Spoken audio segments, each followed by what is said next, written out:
Hai anak-anak, selamat datang di channel Ayu Belajar. Kali ini kita akan belajar tentang mata pelajaran IPAS bab 6 Indonesia Kaya Raya. Topik A tentang bagaimana bentuk Indonesiaku.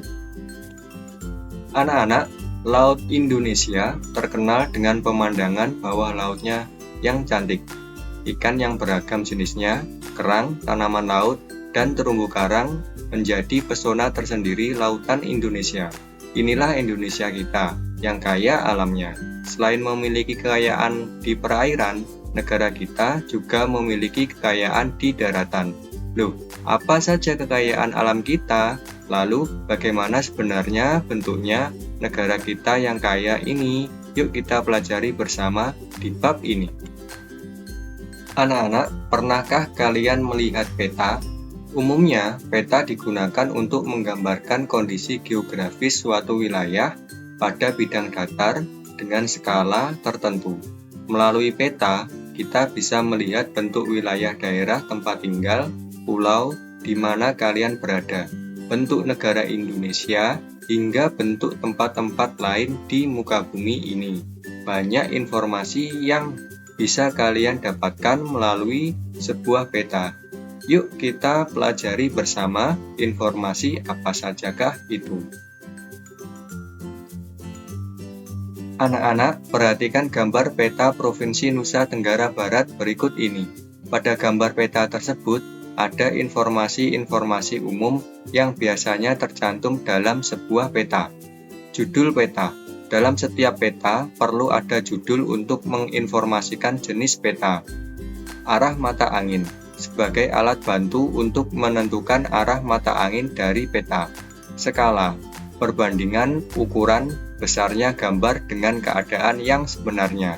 Dalam peta di atas, tertulis skala 1:425.000. Artinya, setiap 1 cm dalam peta mewakili 425.000 cm atau 4,25 km pada kondisi aslinya. Legenda menjelaskan keterangan simbol pada suatu peta atau bisa juga pada gambar lainnya. Peta sisipan. Peta yang lebih detail yang disisipkan pada peta utama. Pada contoh peta di atas, disisipkan peta kota Mataram yang lebih jelas sebagai ibu kota Provinsi Nusa Tenggara Barat.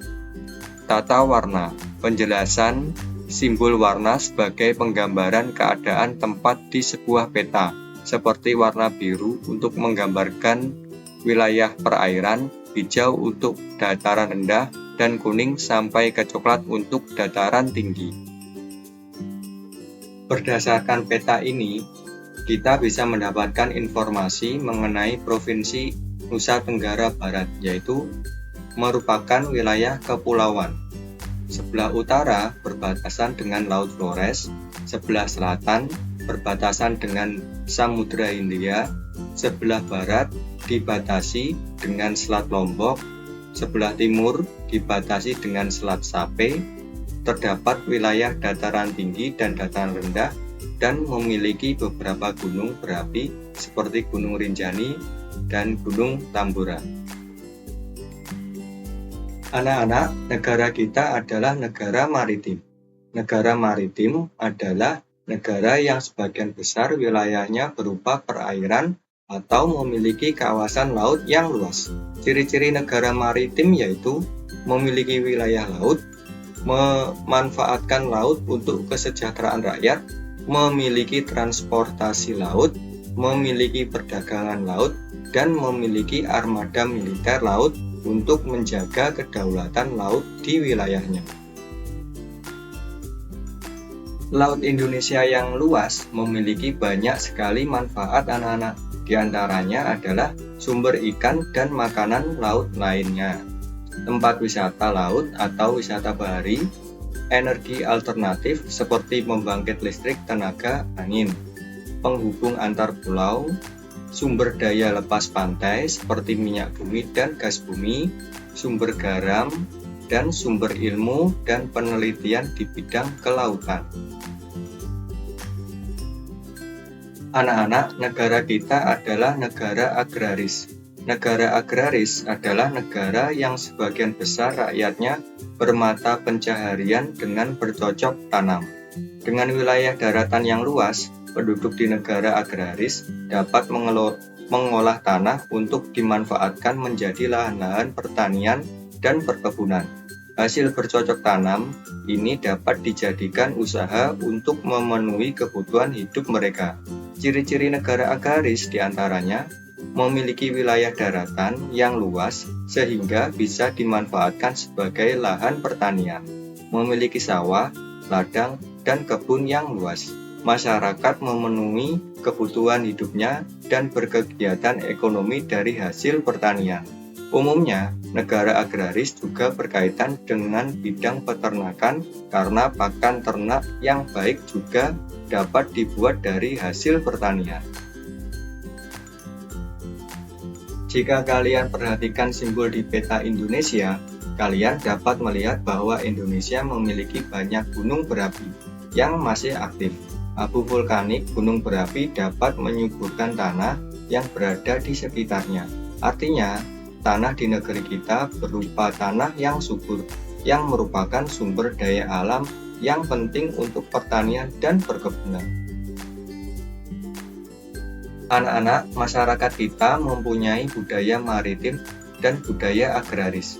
Masyarakat yang tinggal di daerah maritim maupun agraris tentunya memiliki budaya yang dipengaruhi oleh kebiasaan masyarakat dan kondisi alam di daerahnya, yaitu budaya maritim dan budaya agraris. Hasil budaya bisa berupa benda, pakaian, alat-alat pekerjaan, alat permainan, rumah, alat transportasi, makanan, dan permainan tradisional. Berikut contoh-contoh budaya dari masyarakat maritim dan agraris. Kapal laut dengan kondisi geografis yang memiliki banyak wilayah perairan, kapal laut dan perahu merupakan kebutuhan penting agar masyarakat bisa tetap terhubung antar pulau satu dengan pulau lainnya. Selain itu, masyarakat bisa mengeksplorasi sumber daya alam laut seperti ikan untuk memenuhi kebutuhan hidup mereka. Pasar ikan. Pasar ikan terbentuk dari kebutuhan masyarakat pantai untuk dapat menjual hasil tangkapan mereka. Dengan adanya pasar ikan, masyarakat lain juga dapat dengan mudah memenuhi kebutuhan mereka akan hasil laut. Alat pertanian. Alat pemotong dan penumbuk padi, tentu saja alat ini dibuat untuk mempermudah petani dalam melakukan panen dan pengolahannya. Dengan semakin meningkatnya teknologi pertanian, peralatan tradisional ini sudah banyak digantikan dengan mesin modern yang membuat kegiatan pertanian semakin cepat selesai. Festival laut atau festival padi. Biasanya, festival ini diselenggarakan sebagai bentuk rasa syukur masyarakat setempat kepada Sang Maha Pencipta. Selain itu, pesta ini juga sebagai ungkapan doa agar hasil laut atau hasil panen mereka tetap melimpah. Demikian anak-anak pembelajaran kita hari ini. Semoga ilmu yang Bapak berikan bermanfaat bagi kalian. Terima kasih. Wassalamualaikum warahmatullahi wabarakatuh.